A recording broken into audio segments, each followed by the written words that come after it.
Hello everyone. बेटा अपन पढ़े थे पिछली क्लास में इंटरनल कंट्रोल, दिख रहा है क्या टेक्स्ट थोड़ा? तो इंटरनल कंट्रोल के अंदर अपन पढ़े, कोई बात नहीं, क्या कर सकते हैं। हाँ कुछ होता है क्या इससे?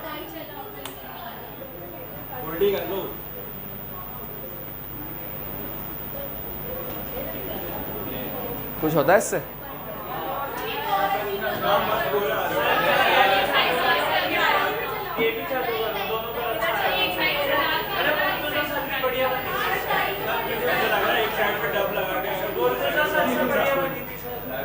कर दे बेटा और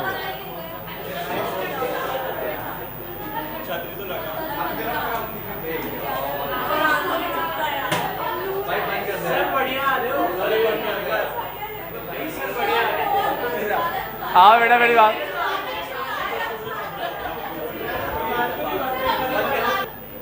चलो, मेरी बात सुनो ध्यान से।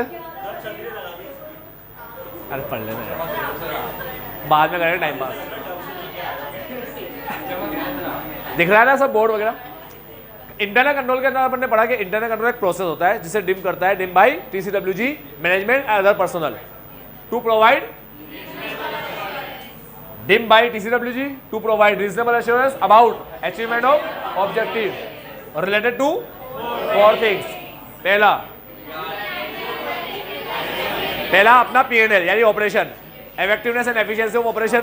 दूसरा balance sheet, safeguarding of asset, दोनों मिलकर बनेगा फाइनेंशियल रिपोर्टिंग, ठीक है, रिलायबिलिटी ऑफ फाइनेंशियल रिपोर्टिंग। और तीसरा लास्ट चौथा एस पर AFRF यानी compliance with law and regulation, ठीक है। बहुत बढ़िया बेटा, चलो। और रिलायबिलिटी ऑफ फाइनेंशियल रिपोर्टिंग लिखा है, ठीक है। पहले बता दो मैं, इंटरनल कंट्रोल वेरी करता है साइज और कॉम्प्लेक्सिटी के हिसाब से, ठीक। और बिजनेस रिस्क अराइज होता है चेंज और कॉम्प्लेक्सिटी के हिसाब से, ठीक है। बिजनेस रिस्क अराइज होता है चेंज और इंटरनल कंट्रोल वेरी करता है साइज और या चेंज मत दिखा देना, एक चेंज कॉम्प्लेक्सिटी एक साइज कॉम्प्लेक्सिटी, ठीक है। चलो, बेनिफिट के अंदर पढ़े इंटरनल कंट्रोल के बेनिफिट है 3। पहला पोटेंशियल स्टेटमेंट का टाइप, रिस्क के फैक्टर्स, फैक्टर इफेक्ट रिस्क, ठीक है। और हाँ एनडी ऑफ फेम, ठीक, एनडी ऑफ फेम उसको डिजाइन करने में अंडरस्टैंडिंग काम आती है। तो ये अंडरस्टैंडिंग के बेनिफिट है, 3 चीज के अंदर काम आती है, मिस स्टेटमेंट का टाइप, रिस्क का फैक्टर और एनडी ऑफ फेम, फेम का एनडी। अब पढ़ते हैं limitation of internal control.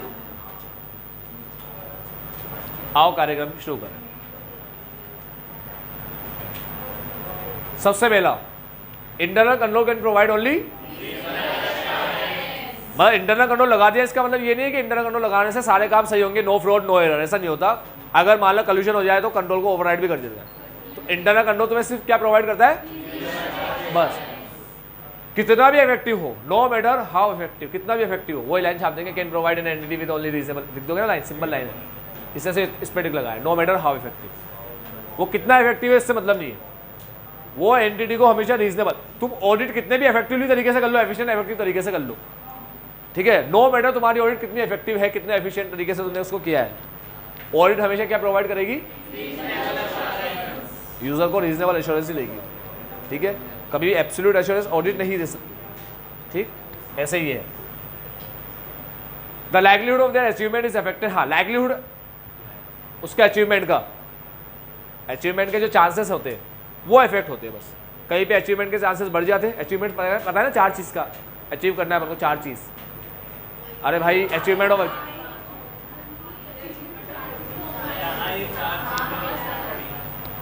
The livelihood of the achievement is affected by inherent limitation of internal control. Internal control के इनहेरेंट लिमिटेशन से livelihood, achievement का livelihood effect होता है, ये बता रहा था। तो काफ़ी इतनी लाइन, हाँ, नो मैटर हाउ इफेक्टिव, बस फिर ये छाप देना, no matter how effective the internal control of entity, it can only provide reasonable assurance, वो सिर्फ रीजनेबल एश्योरेंस ही दे सकता है, ठीक है। About the achieving the entities financial reporting object, ठीक। मैं अभी इसकी बात कर रहा था, यहाँ पर लिखा है उसने कि वो रीजनेबल एश्योरेंस देगा about achieving the entities financial reporting objective, ठीक है। ऑब्जेक्टिव के अचीवमेंट का रीजनेबल एश्योरेंस ही देगा। Human judgement in decision making. अब देखो बेटा, यहाँ पर कंट्रोल लगाना है, कैसे उसको लगाया जाए, ठीक है। तो कंट्रोल का जो डिज़ाइन होगा, कंट्रोल किस तरीके से होना चाहिए, कंट्रोल किसी भी काम में किस तरीके से होना चाहिए। अब कंट्रोल तुम्हें पता है ना, फिजिकल सिक्योरिटी आता है, सेग्रीगेशन ऑफ ड्यूटी आता है, ये सब आता है कंट्रोल में, ठीक है। पासवर्ड वगैरह आते हैं कंट्रोल के अंदर, ठीक। तो कंट्रोल तुम किसी भी तरह का लगाओ, कंट्रोल अभी आज देखो तुम्हारे अंदर वो है ना, मोबाइल से अपन पैसा ट्रांसफ़र करते हैं, तो उसमें जो UPI पिन होता है वो कंट्रोल होता है, ठीक है। इससे क्या होगा, देखो मोबाइल में क्या रिस्क है अपने, कि अगर मोबाइल में, अगर अपने मोबाइल, अगर मान लो मोबाइल में ऐसी कोई एप्लीकेशन होती है इससे पैसा ट्रांसफ़र किया जा सकता है एक अकाउंट से दूसरे अकाउंट में, तो उसमें रिस्क आ जाता है। क्या रिस्क आ जाता है कि किसी ने मोबाइल हाथ में ले लिया अपना, तो पैसा ट्रांसफ़र कर देगा। तो अब इस पर कंट्रोल लगाएंगे ना, ये इनहेरेंट लिमिटेशन है, सॉरी इनहेरेंट रिस्क है ये, क्या है ये, तो इस पर कंट्रोल लगाते हैं पासवर्ड वाला, पिन वाला, समझते हो तुम लोग। तो मोबाइल में अगर कोई ऐसी एप्लीकेशन बनाई, मोबाइल के लिए एक एप्लीकेशन बनाई जिससे पैसा ट्रांसफ़र किया जा सकता है, ठीक है, तो अपन देखेंगे भाई इस वाले काम के अंदर कोई रिस्क है क्या। हाँ है, किसने मोबाइल हाथ में ले लिया अपना तो पैसा ट्रांसफ़र कर दिया किसी भी अकाउंट, ये रिस्क है, ठीक है। तो इस रिस्क से बचने के लिए क्या करें, तो पासवर्ड लगा दिए, ठीक है। UPI पिन एंटर करो। एक होता है अपन वो लॉक खोलते मोबाइल का, तो एक मोबाइल लॉक, एक एप्लीकेशन का लॉक, उसके बाद एक पिन। तो मोबाइल लॉक, एप्लीकेशन लॉक और पिन। अब generally mobile lock, application lock same होता है, वो अपना फिंगरप्रिंट से खुल जाता है, ठीक है। तो ये दो लॉक खोल के उसको एंटर होना पड़ेगा और उसके बाद ट्रांसलेशन करने के लिए उसको पिन डालना पड़ेगा, तभी जाकर वो ट्रांसलेशन कंप्लीट होगा, नहीं तो नहीं होगा। तो इतनी तरह की सिक्योरिटी लगा रखी है। अब ये लगाने के बाद कंफर्म है तुम्हारा पैसा कहीं नहीं जा रहा, नहीं, फिर भी रिस्क होता है, ठीक है। और तुमने देखा हो कई लोग तो मांग बना के पैसा ट्रांसफर तुमसे ही करवा लेते, जाओ बाहर में, वो खुद भी नहीं करेंगे तो मोबाइल लेंगे भी नहीं, ठीक है। एक लड़की को एक फ़ोन आया, हमारी ये कोचिंग में बैठी थी, कि आपके पापा को रुपया ट्रांसफ़र करना है तो मैं कर दूँ। मैंने तुम्हें बताया भी था शायद ये केस। एक लड़की के पास पैसा आता था, पापा को पैसा लड़की के अकाउंट में आता था, या बैठी थी बच्ची उसके अकाउंट में आता था पैसा, ठीक है। तो उसको फ़ोन आया कि पापा को पैसे देना है आपको ट्रांसफ़र कर दूँ। उसने बोला हाँ कर दो, ठीक है। तो उसने एक मैसेज भेज दिया कि देखो चेक करो आ गया। उसने कहा हाँ आ गया, मैसेज था, खुद ने भेजा था बनाकर, ठीक है। तो उसने मैसेज देख लिया, बस मैसेज आ गया कि हाँ मेरे मैसेज आ गया। उसमें मैसेज में लिखा होता आपके अकाउंट में रुपया रिसीव होता है, किस ट्रांसफ़र नहीं किया था उसने। तो उसने ऐसे बोला कि कुछ 8,000 कुछ ऐसे ट्रांसफ़र किए थे। उसने बोला अरे मेरे को 2,000 ही ट्रांसफ़र करने दे, गलती से 8 कर दिए, या मुझे 1 ही करने थे गलती से 10 कर दिए, ऐसा कुछ बोला वो। तो अब 9,000 तो मेरे को वापस ट्रांसफ़र कर। तो लड़की ने कहा ठीक है मैं करती हूँ। हाथों हाथ गई, 9,000 लिए, ट्रांसफ़र किया, एंटर मार दिया। नसीब अच्छा था, पैसा 9,000 नहीं था उसके अकाउंट, ठीक है। उसने कहा 9,000 तो नहीं है अभी मेरे पास। बोला कि एक काम करो अभी जितने उतने ट्रांसफ़र कर दो। तो उसने पापा को फ़ोन लगा दिया। पापा ने कहा आज तो कोई ट्रांसफ़र करने का नहीं था, आज तो कोई ट्रांसफ़र नहीं करता, ठीक है। और फिर उस लड़की ने उससे कहा कि आपका रुपया 10,000 भी नहीं आया तो मैं 9,000 कैसे ट्रांसफ़र करूँ। तो उसने कहा कि आ जाएगा मेरा रुपया। तो उसने कहा आ जाए तो फिर मैं ट्रांसफ़र कर देती हूँ, मेरे अकाउंट में आ ही जाएंगे रुपये, ठीक है। करेगा ट्रांसफ़र तो आएगा ना। वो बोला मेरे को अर्जेंट है, आप समझो बात को, मेरे को अर्जेंट में चाहिए। तो समझ गई, उसके बाद इतने टाइम बाद उसको समझ में आया कि भाई ये कोई फ्रॉड है। तो इसने आगे मेरे को बोला ऐसा बोल रहा है। तो मैंने कहा लगा फ़ोन में बात करता हूँ। मैंने कहा कि हाँ भाई साहब पैसे तो हैं कि कर दो ट्रांसफ़र। मैंने कहा कैश है, कैश आके ले जाओ आप, ठीक है, यहाँ आ जाओ कैश ले जाओ। नहीं भाई साहब अकाउंट में चाहिए ये वो है। मैं कहा रुक जाओ आपका पैसा आ जाने दो मैं ट्रांसफ़र कर दूँ। नहीं भाई साहब समझो अभी चाहिए ऐसा। फिर थोड़ी देर के बाद तो फिर वो तुम जानते ही हो, ठीक है, उल्टी सीधी बातें करने लग जाते हो, फ़ोन ही कट कर देते हो। वो समझ ही गया कि भाई ऐसा हुआ है। तो इस तरीके से इतने सारे पासवर्ड पिन सब लगाने के बाद भी कंट्रोल तो ओवरराइड, मतलब कंट्रोल लगाने के बाद कंट्रोल लिस्ट तो फिर भी होता ही होता है, किसी ना किसी तरीके से लूट ही लेते हो। तो देखो बेटा, अब एक बात तो ये है, अब एक बात क्या है, ह्यूमन जजमेंट। अब कंट्रोल लगाने में क्या आता है, ह्यूमन जजमेंट आता है, ठीक है। ह्यूमन जजमेंट मतलब अपन अपने समझ के हिसाब से कंट्रोल लगाते हैं। आज घर में CCTV कैमरा भी लगाना है तो अपन डिसाइड करेंगे यार यहाँ लगाओ, इस वाले एंगल से लगाओ, मेरे को यहाँ पर फोकस करना है, ऐसा ऐसा जजमेंट होता है ना अपना कोई भी चीज़ करने में। तो ह्यूमन जजमेंट होता है, और ह्यूमन जजमेंट में एरर आ सकता है क्या वो फॉल्टी हो सकता है? हाँ। तो ह्यूमन जजमेंट जो होता है डिसीजन मेकिंग के अंदर, डिसीजन ले रहे हैं अपन कंट्रोल के लिए, तो उसमें जो अपना जजमेंट होता है कि ये ऐसा करे, इसको ऐसे लगाए, ये कंट्रोल ऐसा करे, तो उसमें क्या हो सकता है? फॉल्टी हो सकता है, उसमें एरर आ सकता है, ठीक है। And that break down internal control can occur, इससे इंटरनल कंट्रोल में ब्रेक डाउन आ जाएगा, ठीक है, यानी कंट्रोल टूट सकता है इससे, because of human error. For example there में भी एरर इन डिजाइन ऑफ, हो सकता है कंट्रोल के डिजाइन में ही एरर है, डिजाइन का एरर सबसे खराब एरर, क्योंकि डिजाइन में ही एरर है तो ऑपरेट करने से क्या मतलब, समझ रहे हो? मतलब सीसीटीवी कैमरा लगाया ही ऐसा कि वो फोकस ही मुझ पे कर रहा है, मैं टीचर हूं तो बच्चे तो कुछ भी करेंगे भाई क्लास में बैठ के, समझ रहे हो क्या कह रहा हूं? तो ये सीसीटीवी कैमरा मुझ पे लगा पड़ा है, वहाँ अगर अपन देख भी ले खोल के तो मुझे दिखाएगा ये, अब बच्चे लड़ गए बिड़ गए, एक ने इसको दी, अब तुम जानते हो बच्चा मानता ही नहीं है, गलती से नहीं मानता है। मैंने कहा भाई सर इसने पहले मारी, नहीं सर पहले इसने मारी, सर आप किससे पूछ लो, आप इससे पूछ लो, वो बोले आप इससे पूछ लो। अब कैमरा होता तो मैं देख लेता ना भाई कौन गलती कर रहा है, कौन लड़ाई कर रहे हैं, ऐसे बच्चे मस्ती भी कर रहे हैं क्या।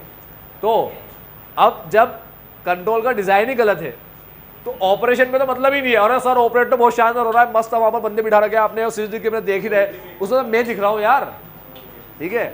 तो डिज़ाइन ही खराब है तो ऑपरेशन से तो मतलब ही नहीं आएगा अभी, आई बात समझ में? तो डिसीजन मेकिंग में ह्यूमन जजमेंट होता है जो कि फॉल्टी हो सकता है।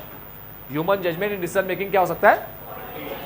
इससे इंटरनल कंट्रोल में ब्रेकडाउन अकर हो सकता है, ठीक है। Breakdown internal control can occur human error की वजह से। तो डिसीजन मेकिंग में ह्यूमन जजमेंट, डिसीजन मेकिंग में ह्यूमन जजमेंट क्या हो सकता है? फॉल्टी हो सकता है, इससे इंटरनल कंट्रोल में ब्रेकडाउन आ सकता है, ठीक है, अकर हो सकता है ब्रेकडाउन, ठीक, ड्यू टू ह्यूमन एरर। चलो एग्जाम्पल के तौर पे दे रखा है कंट्रोल का डिजाइन ही क्या हो, कंट्रोल का डिजाइन में एरर हो, देयर में be error in design the control, design of control. अब आता है lack of understanding the purpose. क्या होता है, जैसे बैंक में मान लो बैलेंस सफिशिएंट नहीं है, इनसफिशिएंट बैलेंस है, तो उसका चार्ज कटेगा तुम्हारा, ठीक है, मिनिमम बैलेंस हो। अब मान लो बैंक से मैसेज आ रहे हैं, बैंक का एक सिस्टम है कि बैंक तुम्हें इनसफिशिएंट बैलेंस का मैसेज करेगा ताकि तुम टाइम पे पैसा जमा करा दो और तुम्हारा रुपया ना कटे, ठीक है। तो तुम्हारा रुपया इनसफिशिएंट बैलेंस होने पे रुपया कटने का रिस्क है, ठीक है।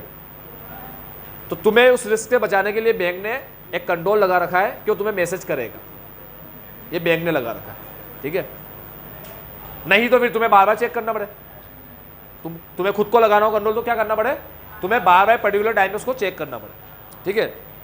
तो अब मान लो तुम्हें मैसेज आता है, अब तुम्हें मैसेज आता है, तुम्हें मैसेज पढ़ना ही नहीं आता, ठीक है, और बैंक बार बार रिमाइंड करा रहा है तुम्हें, जैसे रिचार्ज खत्म होने पे वहां से मैसेज आते हैं ना, आपका रिचार्ज खत्म होने वाला है, अभी हुआ नहीं है, वो मैसेज करेंगे, ठीक है, कि आप 3 दिन में खत्म हो जाए, कॉल आ जाता है, और तो और तुम किसी को कॉल करते हो तो वहां बोलने लग जाता है, ठीक है।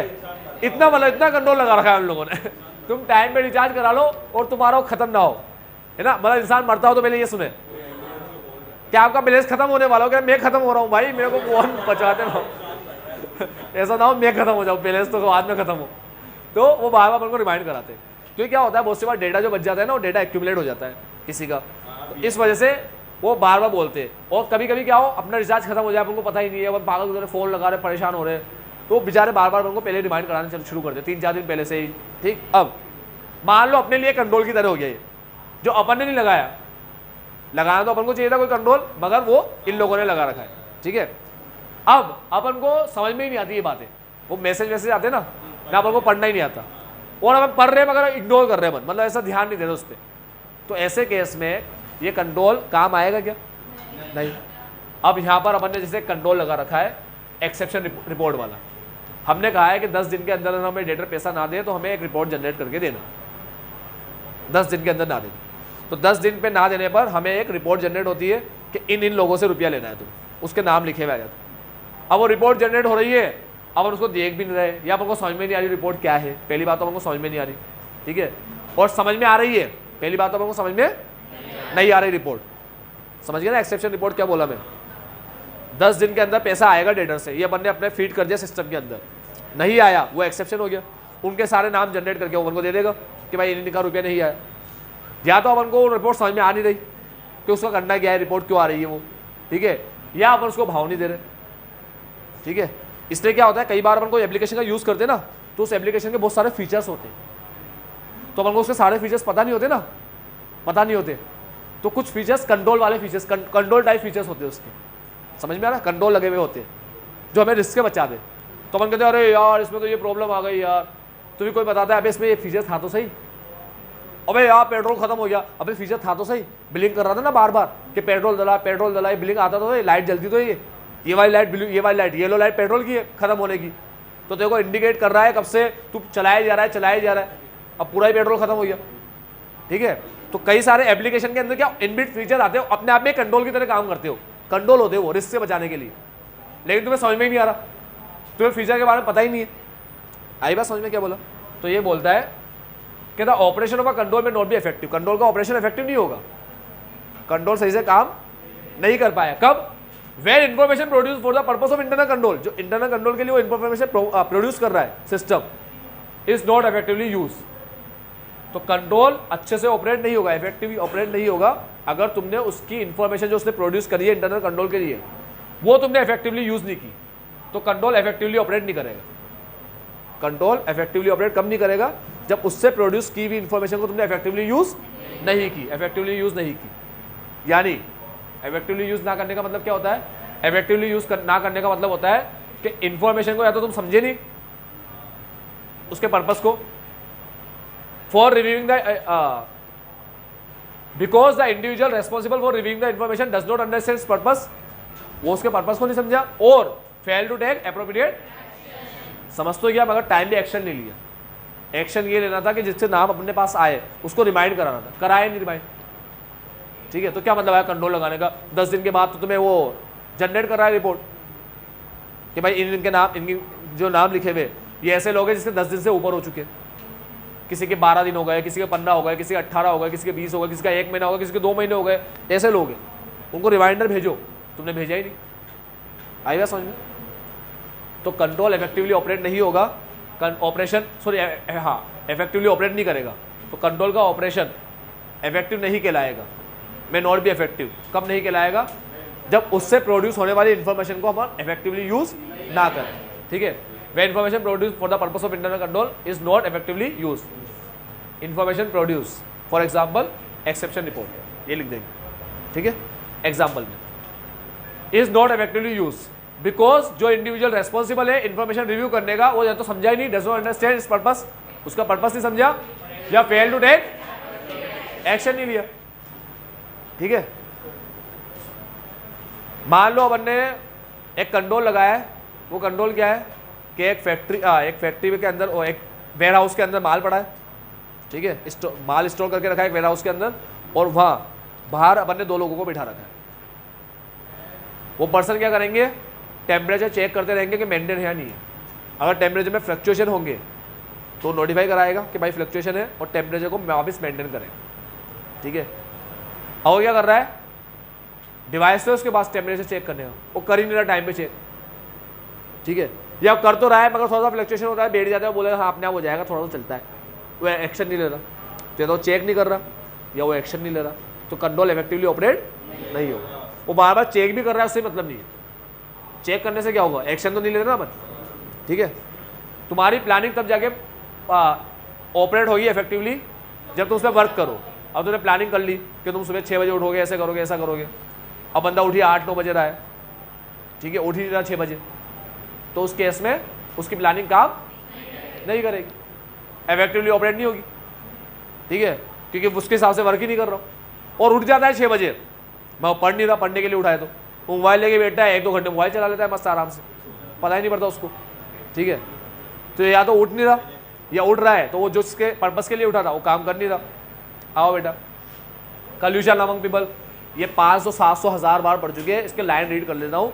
2 या 2 से ज़्यादा पर्सन कल्यूट कर जाए या इनएप्रोप्रिएट मैनेजमेंट हो, वो ओवरराइड कर जाएगा इंटरनल कंट्रोल, खत्म। एक एग्जाम्पल अच्छा दे रखा है यहाँ पर, मैनेजमेंट कस्टमर के साथ साइड एग्रीमेंट में एंटर हो जाए, management enter into side agreement with the customer. Side agreement तो समझते ही होंगे, एक काम करते कि मैं तेरे को इतने का बिल बनाकर दे दूंगा, ठीक है, तेरा पैसा ज़्यादा बनेगा, 1 लाख बनेगा, मैं बिल 80 का दे दूंगा, ठीक है, और तू मुझे 10 दे देना, 10 तेरा फायदा, 10 मेरा फायदा, तुझे 1 लाख की चीज़ 90 में पड़ेगी, ठीक है, 10 मेरा 10 तेरा, 50-50 बांटेंगे, ठीक।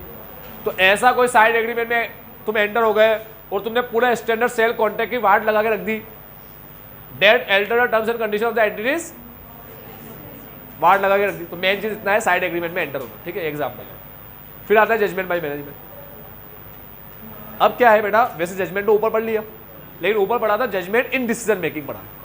यहाँ पर 2 चीज का जजमेंट होता है। 2 चीज का जजमेंट क्या बेटा, कंट्रोल किस पे लगाया जाता है, जहां पर क्या हो, रिस्क हो। रिस्क ही नहीं है तो कंट्रोल लगेगा क्या? अरे रिस्क नहीं है, कंट्रोल करके लगाएंगे। समझ में आई बात? मतलब गाड़ी में ऐसा सिस्टम हो कि पेट्रोल खत्म होने के बाद भी चलती रहेगी वो, ठीक है, तो लाइट क्यों लगाएगा वो, येलो लाइट, कि भाई खत्म होने पे वो तो बिलिंग करेगा येलो लाइट, तो पता पड़ जाएगा, ठीक है। ऐसी जगह का कार का एक्सीडेंट ही ना हो, कार चलाने पर कार से एक्सीडेंट हो ही ना जहाँ पर, ठीक है। या सारी कार जितनी भी चल रही है सिटी में सब AI कार है, उनको पता है कैसे चलना है, कहाँ करना है, कहाँ ब्रेक लगेगा। एक्सीडेंट का चांस है 0%, हो ही नहीं सकता, पॉसिबल ही नहीं है। तो सीट बेल्ट हो गया क्या वहाँ पर? और तो पता है एक सिस्टम और होता है, सीट बेल्ट ना लगाने पर बीप बजती है, तो ना तो सीट बेल्ट होगा ना बीप बजेगी, ठीक है, ना रहेगा बांस और ना बजेगा बीप सॉरी, ना रहेगा बेल्ट ना बजेगी बीप। तो बेटा मेरी बात सुनो, रिस्क ही नहीं है तो कंट्रोल को लगाए। इसीलिए सबसे पहला काम होता है रिस्क को एज्यूम करना कि भाई ये रिस्क हो सकता है, ये हो सकता है, कार चलाने में एक्सीडेंट हो सकता है, एक्सीडेंट इस प्रकार से हो सकता है, ये वो। अब कंट्रोल करने के लिए उसको बेल्ट लगाओ, ऐसा करो वैसा करो। अच्छा बेल्ट ही होता है क्या? वो तुम्हें पता है बलून भी निकलता है एयर बैग, ऐसा अपन जाके टकरा जाओ उससे, एयर बैग से, एयर बैग। हाँ, तो अभी जो एयर बैग है वो बाहर आ जाता है गाड़ी से, ठीक है, तो भी क्या है, कंट्रोल है भाई। अपन ने पहले तो रिस्क एज्यूम किया, क्या इसका एक्सीडेंट होगा तो क्या होगा, एक्सीडेंट से ये कैसे एक्सीडेंट होगा, कैसे टकराएगा, क्या होगा, ठीक है। तो उसका पूरा ये एज्यूम करके उस पर कौन कौन से कंट्रोल लगाए, ठीक है। तो ये कंट्रोल लगाए, ये कंट्रोल लगाए, कई तरह के कंट्रोल हो सकते हैं। तो ये कंट्रोल चूज करते हैं कौन कौन से कंट्रोल लगाए। तो कंट्रोल चूज करना और रिस्क एज्यूम करना, इन दोनों के अंदर क्या आ जाता है, मैनेजमेंट का जजमेंट। ये दोनों चीज के अंदर नेचर और एक्सटेंट ऑफ कंट्रोल का चूज करना टू इम्प्लीमेंट, जो कंट्रोल अपन इम्प्लीमेंट करना चाहते हैं उसका नेचर और एक्सटेंट, और जो रिस्क अपन एज्यूम कर रहे हैं उसका नेचर और एक्सटेंट। तो कंट्रोल कौन सा इम्प्लीमेंट करना है, रिस्क कौन सा एज्यूम कर रहे हो तुम लोग, उसके नेचर और एक्सटेंट पे जजमेंट लिए जाए कि इतने तरह का रिस्क हो सकता है, इतने ये तरह का रिस्क हो सकते हैं नेचर, और इतने हद तक रिस्क हो सकता है, ठीक है। अब मैनेजमेंट में एक मैनेजमेंट जजमेंट लेता है on the nature extent of control, control के नेचर एक्सटेंट और रिस्क के नेचर एक्सटेंट। कंट्रोल कौन सा, इट चूजेस टू इम्प्लीमेंट, जो इम्प्लीमेंट करना चाहता है। रिस्क कौन सा, इट चूजेस टू एज्यूम, ठीक है। कंट्रोल जो वो इम्प्लीमेंट करना चाह रहा है, रिस्क जो वो एज्यूम कर रहा है, ठीक है। रिस्क को एज्यूम करता है मैनेजमेंट और कंट्रोल को चूज करता है कौन से कंट्रोल लगाए इसमें, ठीक है। दोनों के नेचर एक्सटेंट, कंट्रोल रिस्क को एज्यूम करके कंट्रोल को इम्प्लीमेंट किया जाता है, रिस्क को एज्यूम करके कंट्रोल को इम्प्लीमेंट किया जाता है, दोनों के नेचर और एक्सटेंट को चूज करने में, ठीक है। तो nature and extent of the control it chooses to implement, और nature and extent of risk it chooses to assume. Control का इम्प्लीमेंट, रिस्क का अज्यूम, अजम्पशन, ठीक है, कि ये रिस्क हो सकते हैं। चलो, इसमें जजमेंट इन्वॉल्व होता है, तो जजमेंट का भी अपने आप में, जजमेंट इन्वॉल्व होना भी अपने आप में क्या है, लिमिटेशन है, ठीक है, क्योंकि जजमेंट के अंदर अनसर्टेनिटी होती है। चलो आ जाओ, last limitation in case of, बेटा स्मॉल एंटिटी के केस में एक लिमिटेशन ये है कि स्मॉल एंटिटी क्या कर सकता है, सेग्रीगेशन ऑफ ड्यूटी को अच्छे से अप्लाई नहीं कर सकता, क्योंकि वहाँ कम लोग होते हैं, तो क्या सेग्रीगेट करेगा उसने कम में। तो ये कहता है smaller entities often have fewer employ, बहुत कम एम्प्लॉय होते हैं, due to which segregation of duty is not practicable नहीं होता। वो सेग्रीगेशन कैसे करेगा, एम्प्लॉय गिनती के उसमें क्या सेग्रीगेट करेगा। हाउएवर, लेकिन अब अच्छी बात बता रहा है, स्मॉल एंटिटी केस में एक अच्छी बात यह है कि गिनती के लोग हैं ना, तो सबको ध्यान, ओवरसाइट, सबको नजर रख सकता है वो, ठीक है, ओवरसी कर सकता है, उनको काम को आराम से ध्यान रख सकता है। यानी स्मॉल एंटिटी केस में सुपरविजन सबसे बढ़िया रहेगा, ठीक है, सबके काम पे आराम से ध्यान दिया जा सकेगा, कहाँ पर किसने गलती की है, कहाँ पर कौन क्या कर रहा है, सब पता चल जाएगा उस स्मॉल एंटिटी के केस में। तो ये कह रहा है in a small owner manage entity the owner manager, जो ओनर खुद ही मैनेजर है, may be able to exercise more effective oversight than in a larger entity. Effective oversight exercise कर सकेगा, ठीक है, ऐसा लार्जर में पॉसिबल नहीं होता। और ऊपर से कई सारी सब्सिडियरी है तो फिर तो कॉम्प्लेक्स स्ट्रक्चर हो गया, ठीक है, कई सारी सब्सिडी होती है तो कॉम्प्लेक्स स्ट्रक्चर होता है, ठीक है, और ढंग से कुछ चीज़ें नहीं बन रही, ठीक है, तो ढंग से ना बनने पर उसको अपन ऐसा बोलते हैं, क्या वर्ड है यार वो, लेस स्ट्रक्चर बोलते हैं उसको, ठीक है। लेस स्ट्रक्चर का मतलब होता है ऐसा कोई, जैसे मान लो क्या होता है कि कहीं पे जैसे वो इनफॉर्मल ऑर्गेनाइजेशन होता है ना, तो वहाँ पर ऐसे बोलते हैं कि भाई छुट्टियों के टाइम पे उनका कुछ छुट्टियों का कुछ ऐसा बना हुआ नहीं होता एम्प्लॉय का, ठीक है, मतलब ऐसा कोई रूल नहीं बना हुआ कि एक साल में तुम 18 छुट्टी ले सकते हो या 20 ले सकते हो और एक महीने में 3 ही होगी, ऐसा नहीं होगा, सारी छुट्टी एक महीने में नहीं ले सकते, ऐसा कोई स्ट्रक्चर रूल नहीं बना होता, वो लेस स्ट्रक्चर होते हैं। लेस स्ट्रक्चर मतलब अभी मान लो एम्प्लॉय आ रहा है तो आ रहा है, कभी छुट्टी कर ली तो कर ली, कभी लेट आया तो लेट का भी कोई रूल नहीं है, ठीक है, वहाँ कई जगह तो लेट का भी रूल होता है कि भाई 2 दिन लेट आया 3 दिन लेट आया तो तुम्हें 1 दिन का पेमेंट कट जाएगा, उसमें 1 दिन का पेमेंट नहीं मिलेगा 3 दिन लेट आने में, ठीक है, तुम्हें साल भर में 18 छुट्टियाँ अलाउ होगी पेड लीव से। और लेस स्ट्रक्चर में क्या होता है, ऐसा कोई खास स्ट्रक्चर होता नहीं है इसका, संडे वगैरह की त्योहारों की छुट्टी मिलेगी बस, उसके अलावा पैसा छुट्टी करता है तो रुपया काट लेते, ठीक है, या नहीं काटते, जैसा भी होता है उनका सेटलमेंट, या बीमार है तो नहीं काटेंगे, ऐसे ही छुट्टी करी कैजुअल लीव है तो काट लेंगे, ऐसा कुछ भी स्ट्रक्चर फॉर्म में नहीं होता। समझ में आया क्या बोलता हूँ, स्मॉल लेस स्ट्रक्चर मतलब समझ में आता है क्या होता है, ठीक है। अब देखो अच्छी बात तो क्या है, देखो सबसे पहले क्या देखा कि सेग्रीगेशन प्रैक्टिकेबल नहीं है अगर फ्यूअर एम्प्लॉई है तो, ठीक है, लेकिन अच्छी बात यह है कि इफेक्टिव ओवरसाइट एक्सरसाइज कर सकता है वो, सब पे नजर रख सकता है वो, ये गिनती के लोग हैं ना, ये तो अच्छी बात क्यों सब पे नजर रख सकता है, ठीक है। लेकिन खराब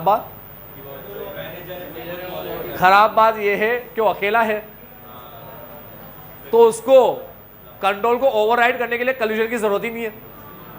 अरे डायरेक्टर्स होते हैं कंपनी को चलाने के लिए, तो एक डायरेक्टर को चीटिंग करना है, ठीक है, फ्रॉड करना है, तो उसको सबको मिलाना पड़ेगा, अपने साथ जोड़ना पड़ेगा, सब जुड़ेंगे राजी होंगे तब जाके कर पाएगा वो, तो इतना इजी नहीं होता।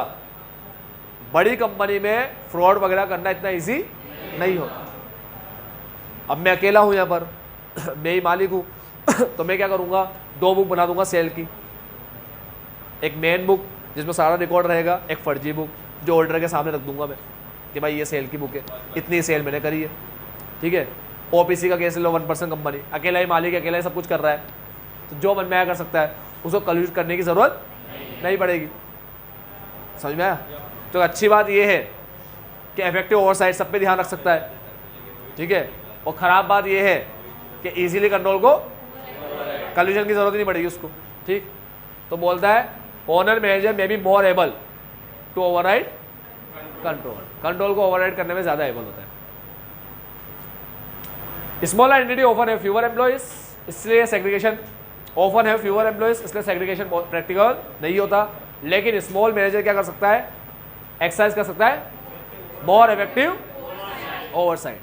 सेग्रीगेशन प्रैक्टिकेबल नहीं है, एक्सरसाइज कर सकता है मोर इफेक्टिव ओवरसाइट। ये अपने पॉइंट्स कुछ अपन याद रखेंगे, जो वो ये है कि segregation is not practicable, exercise more effective oversight, ठीक है, और मोर एबल टू ओवरराइड। ये 3 पॉइंट अपन याद रखें। सेग्रीगेशन प्रैक्टिकेबल नहीं है, इफेक्टिव ओवरसाइट एक्सरसाइज करेगा, ठीक है, अच्छी बात और खराब बात, मोर एबल टू ओवरराइड, ठीक है। मैं ठीक है, मैं करते रहना है, बकरी बनते रहना है, ठीक है।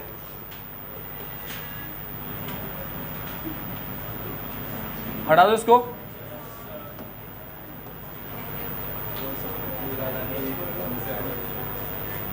अब याद रखने का तरीका,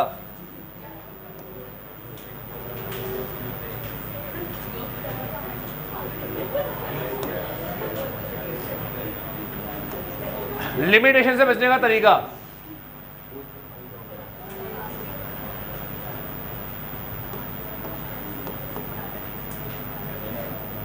lack of judgement, lack of judgement में कमी, ठीक है। एल का मतलब लिमिटेशन, लास्ट का पॉइंट, ठीक है। ए का मतलब एश्योरेंस, पॉइंट नंबर 1। सी का मतलब कल्यूशन, जे का मतलब ह्यूमन जजमेंट, जे का मतलब मैनेजमेंट का जजमेंट, और यू का मतलब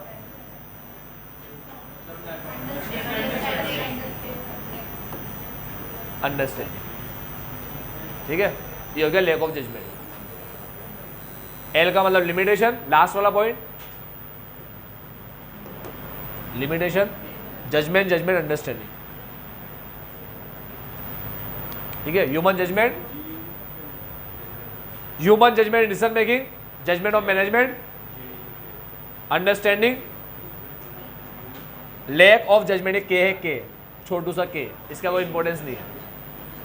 अरे इसका कोई इंपॉर्टेंस नहीं है, के ऐसे ही बना है, लैक ऑफ जजमेंट।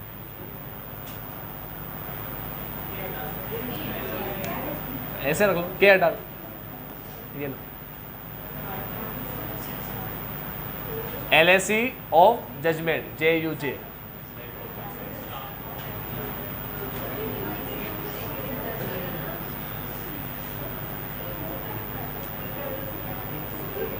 हटा दो।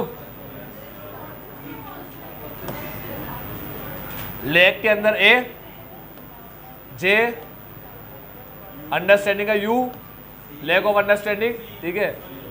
और सी कल्यूजन, जे जजमेंट का, और एल लिमिटेशन का, limitation case of small entities. ये हो गया इन लिमिटेशन ऑफ इंटरनल कंट्रोल। अब इलस्ट्रेशन नंबर ये करते हैं 7 में लिखा है auditor GR associate appointed for the audit of PNG limited, a manufacturing company engaged in manufacturing of various food items. While planning an audit, the auditor does not think that it would be necessary to understand internal control advice. भाई audit plan करने जा रहे हैं तो planning के अंदर internal control की understanding भी आती है, ठीक है। तो ये कह रहा है वाइल प्लानिंग ऑडिट, ये कह रहा है कि इंटरनल कंट्रोल का अंडरस्टैंडिंग ऐसे कोई जरूरी नहीं है, ठीक है। भाई ये मैन्युफैक्चरिंग कंपनी की ऑडिट कर रहा है, engage in the manufacturing of various food item, ये कह रहा है इंटरनल कंट्रोल की अंडरस्टैंडिंग ऐसे कोई जरूरत नहीं है। Advice the auditor in this regard. अब इसने कुछ लाइन लिख रखी है, ठीक है। अपन इंटरनल कंट्रोल के बेनिफिट्स लिखेंगे इसमें। ये कह रहा है while planning an audit the auditor does not think that it would be necessary to understand internal control। necessary का मतलब होता है importance, ये रहा benefit of understanding of internal control। याद रखना, benefit भी बोल सकते हो, importance भी बोल सकते हो, necessity भी बोल सकते हो, requirement भी बोल सकते हो, significance भी बोल सकते हो, जो मन में आए बोल सकते हो, मगर सही बोलना है। देखो मेरी बात सुनो, इसे तुम लोग बेनिफिट भी बोल सकते हो, एडवांटेजेस भी बोल सकते हो, सिग्निफिकेंस भी बोल सकते हो, इंपॉर्टेंस भी बोल सकते हो, ठीक है। 4 नेसेसिटी भी बोल सकते हो, रिक्वायरमेंट भी बोल सकते हो, ठीक है। तो तुम वहां लिखना इंटरनल कंट्रोल की अंडरस्टैंडिंग क्यों जरूरी है, why it is necessary, because it helps in, help लगते ही है ना, इंपॉर्टेंस बन जाता है किसी भी चीज का, समझ रहे हो। ये एडवांटेज है, हेल्प्स लगते ही कि understanding of internal control helps in identifying types, identify, ये लिखना था वहां पर। अब लिखा देखो क्या है भाई साहब ने, कुछ भी चल रहा है, कुछ भी जीवन में कुछ भी चल रहा है, ऐसे बोलता है the auditor shall obtain understanding of internal control relevant to the audit, ऐसे बोल रहा है उसे इंटरनल कंट्रोल की अंडरस्टैंडिंग लेनी चाहिए, और वो भी कौन सी, रेलेवेंट टू ऑडिट। अब सुनो मेरी बात सुनो, क्या लिखा है समझा रहा हूं, मतलब क्या आएगा बता दिया पहले, अब क्या लिखा है वो समझ रहे बस, समझ कि लिखा क्या है, ठीक है। ऐसे बोलता है इसको इंटरनल कंट्रोल की अंडरस्टैंडिंग लेनी चाहिए, मगर कौन सा इंटरनल कंट्रोल, रेलेवेंट टू। अब इसने कौन सा वर्ड यूज कर लिया, हाँ relevant to audit word use कर लिया। अब इसकी कहानी चला रहा है पागल की तरह यहाँ नीचे। ऐसे बोलता है रेलेवेंट टू ऑडिट का मतलब समझ लो क्या होता है। ये कह रहा है जितने भी इंटरनल कंट्रोल होते हैं, ठीक है, जो ऑडिट के लिए रेलेवेंट है, वो याद रखना फाइनेंशियल रिपोर्टिंग से रिलेट करते होंगे। हमारे ऑडिट के लिए जो भी रेलेवेंट कंट्रोल है ना, वो फाइनेंशियल रिपोर्टिंग से जरूर रिलेट करते होंगे, लेकिन हर वो कंट्रोल जो फाइनेंशियल रिपोर्टिंग से रिलेट कर रहा है वो सबके सब अपने लिए रिलेवेंट नहीं होंगे। भाई कोई खर्चे को एंटिटी और डिटेल में चेक कर रहा है बराबर कि कहाँ पर खर्चा किया, अंडरस्टैंडिंग के लिए, डिसीजन लेने के लिए, तो है तो फाइनेंशियल रिपोर्टिंग से रिलेटेड, लेकिन वो अपने ऑडिट में उसका मतलब नहीं। लेकिन अगर ऑडिटर ऐसे बोल रहा है कि जो भी खर्चा 1 लाख के ऊपर होगा वो ऑथोराइज पर्सन ही करेगा, तो ये फाइनेंशियल रिपोर्टिंग से भी रिलेटेड है और ऑडिट से भी, ताकि कोई मटेरियल मिसस्टेटमेंट ना हो जाए, है ना। बड़े अमाउंट का खर्चा ऑथोराइज पर्सन ही करना चाहिए, इससे कोई मिसस्टेटमेंट ना हो जाए। अब पेटी कैश है। अब पेटी कैश मान लो छोटा सा अमाउंट है, इतना कोई पेटी कैश का खर्चा कोई ज़्यादा हैवी नहीं और अमाउंट भी बहुत छोटा है, तो ऑडिट के लिए रेलेवेंट नहीं है, लेकिन फाइनेंशियल स्टेटमेंट फाइनेंशियल रिपोर्टिंग के लिए रेलेवेंट है ना। हाँ, रिलेटेड तो है फाइनेंशियल रिपोर्टिंग से। तो ये कह रहा है कि जो भी खर्चे ऑडिट से रेलेवेंट होते हैं ना, वो सबके सब फाइनेंशियल रिपोर्टिंग से रिलेट होते हैं, लेकिन हर खर्चे जो फाइनेंशियल रिपोर्टिंग से रिलेट करते हैं वो ऑडिट के लिए रेलेवेंट हो, ऐसा जरूरी नहीं है। ये लाइन लिखी है। अब इसका क्या कर रहे हैं यहाँ पर बोलते हैं ऑडिटर अपने प्रोफेशनल जजमेंट का यूज करें रेलेवेंसी चेक करने के लिए, कौन सा रेलेवेंट है ये चेक करने के लिए, सारे कंट्रोल में से कौन सा रेलेवेंट है वो चेक करने के लिए क्या यूज करें, प्रोफेशनल। अरे उसने क्या पूछा है, मेरे भाई ने क्या पूछा है, वो कह रहा है नेसेसरी लगता नहीं है, तो बेनिफिट लिखने इसमें, इसका आंसर गलत है, ठीक है। कुछ भी अंधी में चला रहे लोग। हाँ, नहीं बेनिफिट ही लिखो। इसमें बोलता है the team member of the auditor of simple and easy limited was of the view that understanding the internal control of the company would not help them in any manner in relation to audit process to be applied while conducting. यह बोल रहा है understanding कुछ help करेगी ही नहीं, दोबारा वही चीज लिखना है। Internal would help the auditor and his team member designing NTO fair, NT design करने में हेल्प करें, ठीक है। ये हो गया इंटरनल कंट्रोल के लिमिटेशन और दोनों क्वेश्चन। आज के लिए इतना ही। Bye take care, have a nice day. आपका दिन मंगल।